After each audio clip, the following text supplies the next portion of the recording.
profound and wondrous Dharma is rarely met with even in 100,000 million kalpas.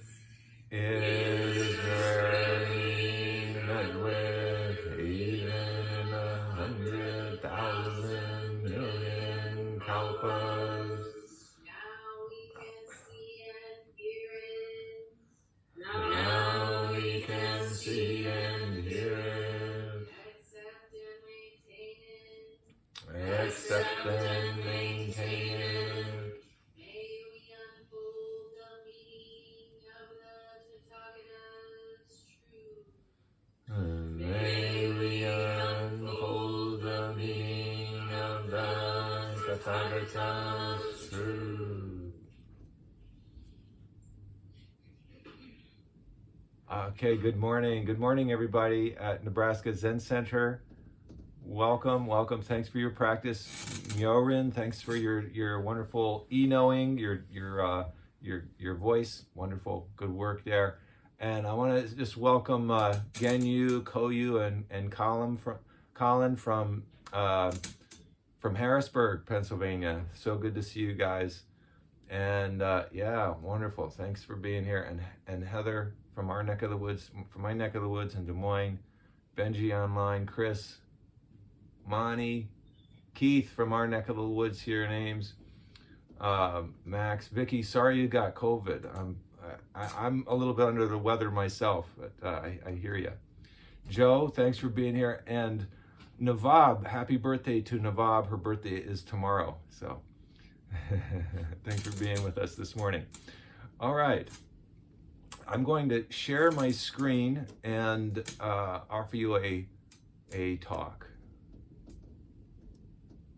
All right. So let me say first that this particular talk is this is the first of a what I intend to have as a series of talks on how do we sit Zazen better?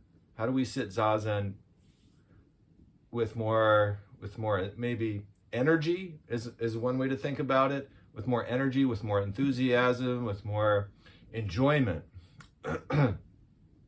And thus far I've been working. This is really a work in progress for me. Thus far I've created 8 points for what I'm calling optimizing Zazen, but already it's kind of morphed into 9. Because today I was going to talk about diet and exercise, but as I started doing it, I thought, no, there's too many things with diet as one and exercise as another. So I'm just limiting myself today to focusing on the topic of exercise. And just as a preview for the one on diet, I'll probably do that in my next talk like this. It will not be an encouragement for everybody to become vegan or vegetarian. That's not the point. So stay tuned on what I'm referring to when I am talking about diet. It's not that veganism or vegetarianism is bad or wrong. It's just that that's not going to be the focus of the talk. If anybody was assuming, right, that's what it would be. I'll get into that in another time. But first, if we want to, there's this saying, you are perfect as you are, but there's plenty of room for improvement. Right? There's this saying in Zen, you're perfect as you are, but there's plenty of room for improvement. So I want to use this talk. Let me get back to that. We're going to use this talk to first, what does it mean to be perfect, and that we also need to improve our practice? What does that mean? And now on my screen it says first point. This first point for optimizing Zazen is diet and exercise. But as I mentioned, I'm just going to be focusing on exercise and how that gets incorporated into our Zen practice. I'm going to offer you some of my own personal anecdotes, my teachers, a little bit from how my teacher did this, and from her teacher, Noda Daito Roshi. I'm going to offer you a video that I found online about Sojiji. Sojiji is one of the head temples in Japan, of Soto Zen, one of two head temples of Soto Zen in Japan. And so I'm going to show a clip from their life. And so that's kind of the intent, and then I'll close it. So that's the intention of this particular talk. All right, so this morning, actually, I was going, my wife and son and I were walking to the grocery store, and at the grocery store, we saw, not kidding you at all, we saw this license plate that, I don't know if you can read it on the screen there, but it's spelled XRSYS. In Ames, there's all kinds of personalized license plates dedicated to the cyclones. And this one says exercise. So I thought that was very, I don't know. It seemed to be like the universe is supporting me in this talk this morning about exercise. All right. Okay, so let me start out by saying, well, what does it mean to be perfect, right? When somebody like a founding teacher like Katagiri Roshi or Suzuki Roshi says that we're perfect just as we are, what does that mean? What does that look like? Does it mean that we make no mistakes? Does it mean that, what, and if so, what are the mistakes that we might be immune to? One thought is that it's referring to our practice of the precepts, that we hold the precepts. For those of you who are unfamiliar with the precepts, these are the foundational ethical components of Zen practice. And they read in their traditional form very much like the Ten Commandments of not to kill, not to lie, not to steal, not to commit sexual misconduct, not to abuse drugs and alcohol, right? Those are the traditional five. And the difference is it's not a commandment. It's more of, and it's not a external authority telling you this is how you must live your life. They're not black and white rules, all right? So we have to, I want to caveat what I say here about precepts. These are not black and white rules. They're not something I'm not standing up here with a clipboard and a pencil writing down everybody's mistakes about the precepts, and then I'm going to show them to you at the end of the when the when the universe ends, or when maybe this class, when this particular Dharma talk ends. Yeah, I'm not standing up here to judge you. Just as the poem we just read, put aside all the judgments that you place on yourself or on others. We have this, that we have this mind that is constantly critical of our errors, of our mistakes, and it actually gets in the way of improving ourselves. So Dogen, Zen Master Dogen, the 13th century founder of the Soto school of Zen, he says very clearly, he says, Zazen and the precepts are one. That when you practice meditation, not any kind of meditation, but when you practice Soto Zen Shikantaza, then the precepts are held perfectly, right? So that's one way to think about our inherent perfection. Now, when we sit Zazen, everything is absolutely perfect.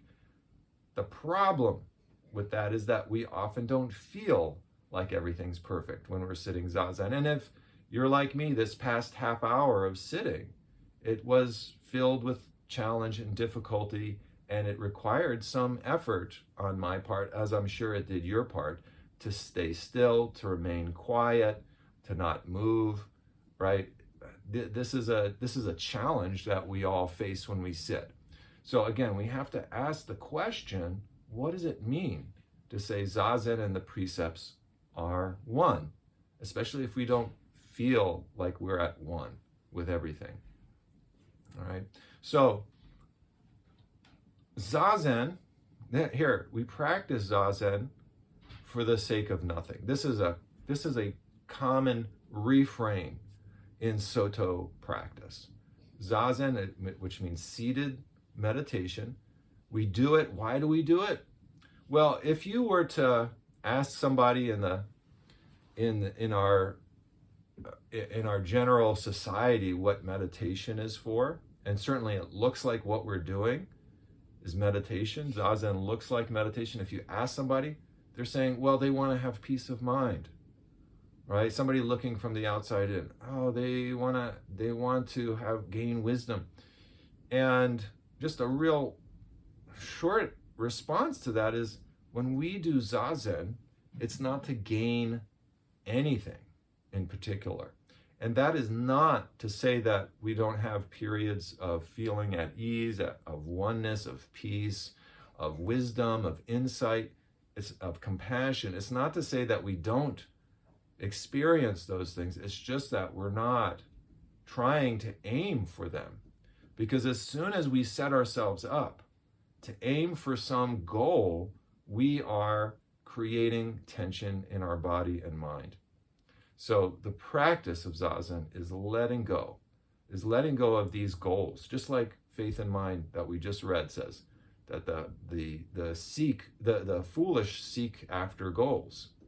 And again, we have to put another caveat in here, is that seeking after a goal is not a problem. So, right, we get caught in this dualistic way of thinking, oh, should I seek a goal? Should I not seek a goal? What am I doing? And should I improve Zazen? Should I not improve Zazen? This is dualistic thinking that we're caught in. All right. Now, one of my teachers, he said, Zazen, the Zazen of someone just starting, the Zazen of someone just starting practice of Zazen for the first time is exactly the same as the Zazen of someone sitting for 30 years. That's a really profound thing to say, because usually, again, we think that if you do something for a long period of time, you're going to get better at it. This is this self-improvement kind of model that we're aware of, and it's not a bad model to have. Like, you keep practicing something, and I do want to suggest that we need to practice. Absolutely, we need to practice if we want to get better at something, including Zazen. But from the ultimate perspective, the Zazen of someone just starting is exactly equal to someone who has been sitting for 30 years. All right? There's absolutely no difference there. Now, we all have different experiences while we're sitting, but there's not somebody taking notes that's outside of our practice watching us. All right. And, another distinction I want to make between Zazen and other forms of meditation is the role of the teacher. So as a teacher, I'm a certified Soto Zen teacher, and I put a lot of effort and stuff into doing that, into playing this particular role. Now, I'm not here to tell everybody that how they should be practicing. I'm not here to say I'm better than you guys who have been doing this for a shorter time. That's not my role. My role is not to be in the position of a guru, right? Soto Zen is not about guru worship. If you guys, maybe some of you are familiar with that term of the guru, and everybody bows to the guru, and what the guru says is, unquestioned.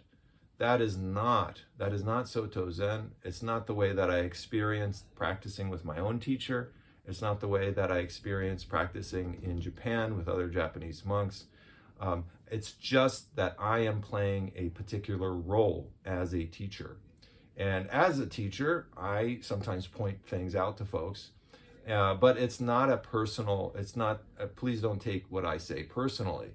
I'm just sharing my understanding of the Dharma, because that's my role. That's my job. That's my role, is to share the Dharma freely.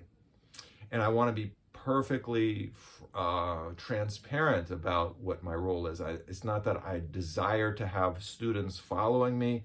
And generally in Soto Zen, we don't try to acquire, teachers should not try to acquire students. That's not the point. But what we are doing is attempting to model what the practice is, and at the same time to be transparent with our own shortfallings of practice within the practice.